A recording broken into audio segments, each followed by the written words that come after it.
Olá, minha gente. Uma excelente segunda-feira para todos vocês. Aqui quem fala é o Lucas Luquezzi para comandar mais um papo de redação no seu rádio, tablet, computador, celular, onde quer que você esteja. Muito obrigado pela sua companhia aqui no nosso podcast de notícias do Grupo Folha. Tem a seção de comentários do canal da Folha aberta para você no YouTube e também o nosso Zap da redação para você interagir conosco, enviando críticas, sugestões, reclamações, 999715300. Nosso canal direto para você enviar sugestões de matérias ou de entrevistas. E olha, vamos resumir aqui um pouco da pauta de hoje. Vamos falar um pouco do quebra-quebra por internos lá no Centro Socioeducativo. Já temos detalhes sobre o que aconteceu por lá. Temos, infelizmente, aqui a morte de uma das vítimas do atentado em um abrigo desativado lá no bairro Pintolândia. Já também falamos sobre isso. E olha, gente, um policial apaisano atirou em bandido e impediu um assalto. Já falamos desse assalto frustrado também. E ainda a visita da ministra da Saúde aqui no estado. Vamos explicar o que ela veio fazer aqui, uns detalhes do início da agenda dela aqui em Roraima, né? E também sobre emendas parlamentares. Nós temos uma nova reportagem sobre qual é o destino das emendas parlamentares aprovadas pela Assembleia Legislativa de Roraima. E 75% delas, ou seja, a maioria das emendas parlamentares aprovadas pela Assembleia, foram para a manutenção, recuperação e implantação de vicinais aqui no estado de Roraima. Já a gente fala também a respeito disso, na editoria de política. Então vamos começar da editoria de polícia. Quem está aqui na nossa companhia é a nossa editora-chefe, Dina Vieira. Seja muito bem-vinda, Dina. Olá, Lucas. Olá, você que está em casa e acompanhando, né, o Papo de Redação, tanto pelo YouTube quanto pela Rádio Folha. Isso mesmo, isso aconteceu ontem, né, domingo, foi lá por volta das 11 horas da manhã. Esses 3 internos, eles estavam praticando esporte num lugar lá, uma sala que chama-se de capela.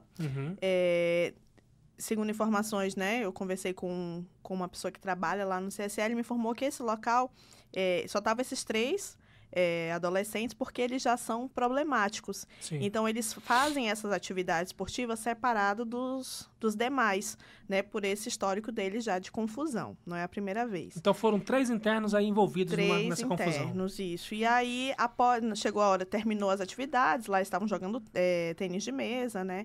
Chegou a hora de terminar as atividades, eles voltarem para os dormitórios.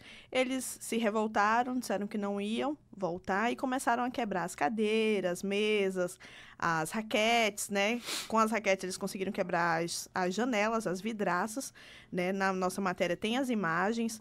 Um desses internos chegou até a cortar a mão, então tem sangue, né? Nas imagens. E aí esses adolescentes começaram a ameaçar os policiais, só que eles estavam trancados ainda dentro dessa sala, né? Estavam só os 3 e os agentes estavam do lado de fora.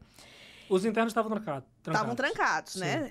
Realizando as atividades e os agentes estavam lá de fora. Quando eles começaram com essa quebradeira, né? Os agentes se esconderam em outras salas, porque eles conseguiram arrombar a porta e sair. Agentes socioeducativos. Isso, agentes socioeducativos. E como eles quebraram a vidraça, eles pegaram os pedaços de vidro e aquilo se tornou uma arma. Então, eles começaram a ameaçar os agentes que se trancaram em outras salas. E, segundo informações que eu obtive, eles estavam tentando arrombar uma das salas onde ficam as chaves, porque eles queriam pegar as chaves para soltar os outros internos. Nossa! Para criar uma rebelião uma rebelião mesmo, força. Aí eles começaram a derrubar as centrais de ar, aquela parte de fora das centrais, dos dormitórios, eles derrubaram algumas. Um deles chegou a subir em cima do telhado do auditório e começou a falar o nome de uma facção criminosa, né? Então, foi, assim, uma verdadeira confusão. Nossa, gente. Momento que uma das pessoas que estavam de plantão lá ligou para a polícia, né? E a Força Tática chegou ao local, foi quando conseguiu aí conter esses 3 adolescentes, né? 2 de 15 anos e um de 17, para você ter uma noção, né, do nível, meninos muito novos e já com essa periculosidade inteira. A gente procurou a CETRABS, né, que informou aí que diante dessa situação, os agentes de segurança do centro agiram, né, chamando a PM e reafirmou aí o compromisso com a ressocialização de todos os socioeducandos. Esse agente que conversou comigo, né, ele falou que os agentes estão muito amedrontados, não é a primeira vez, a gente já fez matéria sobre isso, inclusive um agente chegou a morrer lá, né, por conta de um infarto. E eles estão temerosos, porque eles não têm, a lei não permite que eles usem qualquer tipo de armamento. Então, eles não têm como se defender numa ocasião como essa, de uma rebelião, né? Então, eles estão bastante preocupados, não é a primeira vez. E a gente espera aí que seja tomada alguma providência, né? Eu não sei se isso seria o caso, né? A gente, claro, isso é o questionamento que fica para as autoridades. Será que agente socioeducativo poderia usar armamento numa situação como essa? Que é o último caso, né? Evidentemente, para poder agir, sei lá, usar elastrônico, que é bala de borracha, né? É porque o CSE, hoje faz parte da estrutura da CETRABS. Sim. Né? Já se cogitou, já chegaram a conversar sobre isso, não sei que fim tomou, a gente pode até verificar como é que está isso, de passar ele para a SEJUC, que a partir daí os policiais penais é quem tomariam de conta. E aí já seria um outro procedimento. Mas eu acho que tem toda uma questão de serem adolescentes, né? Então acho que tem uma legislação específica nesses casos. Mas que aí é uma profissão bem arriscada. Com certeza. Gente, centros socioeducativos, pelo menos a intenção ali é ressocializar menores infratores, né, Dina? Isso. Então, pessoas assim até 17 anos de idade, na verdade, até 17, quase 18 anos aí. Então é preocupante, né? A polícia militar precisou agir lá para poder acabar com essa baderna. É triste demais que esses menores infratores quase causaram uma rebelião aí. E vamos esperar com que outras providências sejam tomadas para poder garantir a segurança de todos que trabalham lá, né? Porque você trabalhar sem armamento é complicado. E uma situação como essa, a gente costuma ter informações a partir de fontes, né? Porque, geralmente, a assessoria, ela filtra muitas informações, né, Dina? Inclusive, foi uma notinha de 3 parágrafos, mas eu consegui as informações aí por meio de uma fonte, né? Inclusive as fotos lá de dentro, né, do local. E, então, assim, é só por meio das fontes mesmo que a gente consegue. Na maioria das vezes aqui é complicado, a gente tem que redobrar um pouco mais a nossa apuração aqui. Enfim, né? A gente vai buscando aí driblar as burocracias da vida que a gente encontra no nosso trabalho. Agora, Dina, eu queria que você falasse também sobre aquela vítima, aquela mulher que estava hospitalizada por conta de um atentado que ela sofreu juntamente com um outro homem. E são indígenas, inclusive, essas vítimas de atentado que ocorreu lá no abrigo desativado, em que agora virou abrigo para indígenas Uarau, né, da etnia venezuelana Uarau. Na verdade, eles já estavam sob o guarda-chuva da Operação Acolhida, mas a Operação Acolhida saiu de lá, mas eles decidiram permanecer por lá. Eu queria que você falasse sobre essa atualização que a gente tem sobre esse atentado. Isso, né? Infelizmente, aí a Miela Pérez Cardonaz, de 33 anos, morreu, né? Ela e o esposo haviam sido aí baleados, né, lá naquele atentado, né? A criança, a filhinha deles aí de 4 meses também foi atingida, mas não corre risco de vida. E ela morreu na sexta-feira, né? A gente só obteve essa informação hoje, mas ela morreu na sexta-feira, lá no HGR, né? Ela estava em estado muito grave mesmo, e tanto que inclusive chegou a circular no dia mesmo do atentado de que ela havia falecido, né, mas ela estava em estado grave e na sexta-feira ela faleceu, né, e aí o marido dela foi enterrado na sexta-feira e ela foi enterrada no sábado. Então, né, foi um crime aí que a gente, né, repercutiu bastante, porque amedrontou ali quem mora naquele abrigo, né, foi uma dupla de motocicleta que entrou lá no abrigo, onde lá dentro do abrigo, quem não conhece, lá dentro tem várias barraquinhas ao redor ali do ginásio, né? Então, eles moravam, a família, com 7 filhos, que ficaram órfãos, né? Com 7 filhos nessa barraquinha lá, e os bandidos entraram e foram direto lá no casal. Na casa, lá no barraco do casal, e atirou, né, nos dois. Inclusive, né, atingindo aí a criança, o bebezinho de 4 meses. Né? Então, a polícia acredita aí, né, que tenha sido um acerto de contas. Né? Então, a polícia ainda está investigando, saber os maiores detalhes. Mas, infelizmente, aí, né, a Miela perdeu a vida, assim como o esposo dela. A gente lamenta, a gente não sabe exatamente as motivações do crime. E a gente repete aqui que não existe justificativa alguma para assassinar uma pessoa, né? Independente da índole que seja, a gente não sabe realmente totalmente o contexto dessa situação, até porque as vidas foram perdidas, né? Então poderia ter sobrevivido para poder tentar esclarecer melhor essa situação. Fica mais difícil ainda para a investigação, e uma pena pelas crianças, né, Dina? Isso. São 7 crianças que ficaram órfãs e a gente não sabe nem como é que vai ficar a situação dessas crianças. Já estavam em uma situação de vulnerabilidade, né? Por estar fora do seu país, vivendo em um abrigo e agora sem os pais. Se não me engano, tem uma avó deles aqui, que inclusive estava no hospital com a criança, né? Mas a gente espera que essas crianças aí, né, consigam lá alguém para cuidar delas. Pois é, Dina, muito obrigado pela tua participação aqui. Uma boa semana para você e até a próxima. Obrigada, uma semana aí muito de boas notícias, de boas notícias para todo mundo. Valeu. E a gente continua falando de caso de polícia, gente. Olha, um policial paisano atirou em um bandido e acabou frustrando um assalto. Quem vai tratar dessas informações é a Adriele Lima. Seja bem-vinda, Adriele. Boa semana para você. Oi, Lucas. Obrigada. Oi a todo mundo que acompanha o Papo de Redação dessa segunda-feira. Que segunda-feira maravilhosa, né? Movimentada. Movimentada, né? Mas o caso aqui, o bandido se deu mal, né? Sim, Lucas. Essa situação aconteceu aí na noite de ontem, lá por volta das 10 horas, em um posto de combustível ali no bairro Ayrton Rocha. Sim. Esse policial, ele estava lá, paisano, ele estava de folga. E aí ele viu que 2 suspeitos abordaram um cliente do posto de combustível. E aí ele foi impedir a ação dos bandidos quando ele percebeu que havia ali um simulacro de arma de fogo. E aí, nessa tentativa de impedir a ação, um dos suspeitos fugiu e o outro demonstrou que ia cometeu sacar a arma. Uhum. E também não cumpriu as ordens que ele havia... as ordens legais que ele havia mandado, Sim. E aí ele reagiu. Nessa reação, o policial acabou atirando, né, alvejando o bandido, que foi identificado aí como AMS, de 24 anos. Ele foi atingido no tórax e na mão, né, ele tinha um tiro no tórax e em uma das mãos, e ele acabou sendo atendido pelo Serviço de Atendimento Móvel, né, o SAMU, e foi encaminhado depois para a HGR, está em estado estável, e está sob a custódia da Polícia Civil. E o policial apaisano aí cumpriu seu dever mesmo apaisano, né? Mesmo de folga. Pois é.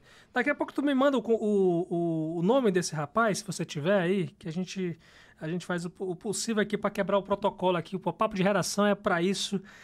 Quero agradecer aqui a tua participação aqui, Adriele, e até uma próxima, desejar que a nossa semana tenha muitas boas notícias, né? Nada, Lucas. Até a próxima. Valeu, Adriele. Pois é, vou ficar devendo aqui o nome desse rapazinho aí, mas vocês sabem, vocês me conhecem, né? Eu sou aqui de quebrar realmente protocolos e regras aqui no Papo de Redação. Mas vamos lá, vamos seguir aqui falando agora de política, né? Não confundam. Começamos com polícia e agora vamos falar de política. Política, cotidiano, saúde, enfim. A ministra da Saúde, Nízia Trindade, visitou Roraima nesta segunda-feira, dia 13, em Boa Vista, para avaliar a saúde indígena na terra Yanomami. Ela destacou a evolução da assistência à população da etnia no estado, bem como a redução, na verdade, com ênfase aí, na verdade, na saúde indígena e na redução do garimpo ilegal na região.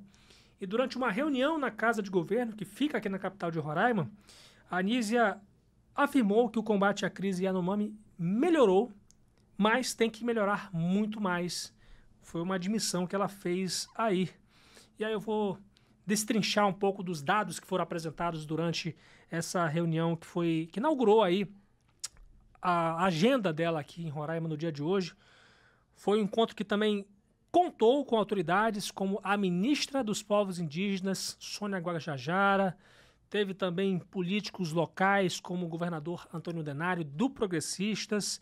Teve o diretor da Casa de Governo, Nilson Tubino, que é como se fosse o número 1 aqui do governo federal, né? O cara que fala diretamente com o Lula, né? Aqui em Roraima, e ele é o designado diretamente pelo presidente Lula para poder gerir essas ações contra a crise Yanomami aqui em Roraima. Também estava lá nessa reunião o secretário nacional de saúde indígena, Weibe Tapeba, o novo coordenador do DICEI, que é o Distrito Sanitário Especial Indígena Yanomami, Maurício Iekuana, né, que foi lá apresentado, né, foi uma oportunidade de o coordenador conhecer, nesse caso, a Nízia Trindade, né, ter uma reunião aí, a primeira reunião dele como coordenador do DICEI Yanomami, né, em que muitas pessoas da mesa principal lá desejaram boa sorte para ele, né, porque recebe uma missão aí de poder continuar esse atendimento especificamente para a população indígena Yanomami, né? Um grande desafio aí. E durante esse encontro, ele começou, na verdade, com uma apresentação pela infectologista Alda Maria da Cruz, que ela é diretora do Departamento de Doenças Transmissíveis do Ministério da Saúde. Ela destacou, por exemplo, o aumento da testagem de malária no território de 78 mil no primeiro semestre de 2023 para 136 mil no primeiro semestre, no mesmo período de 2024. Né? Foi uma forma aí de destacar, enfatizar, na verdade, a situação da malária no território Yanomami, uma vez que lideranças indígenas estavam falando em problemas aí relacionados à malária, a alta incidência de malária na região. Então, foi uma apresentação focada na questão da malária. E a mesma diretora, ela destacou a redução de 27% do número geral de óbitos no primeiro semestre de 2024 em relação ao mesmo período do ano anterior. Então, foram 155 óbitos registrados entre janeiro e junho de 2024, sendo 9 por malária, diante dos 213 óbitos, sendo 14 por malária, no mesmo semestre de 2023. Então, foi um número reduzido quase pela metade.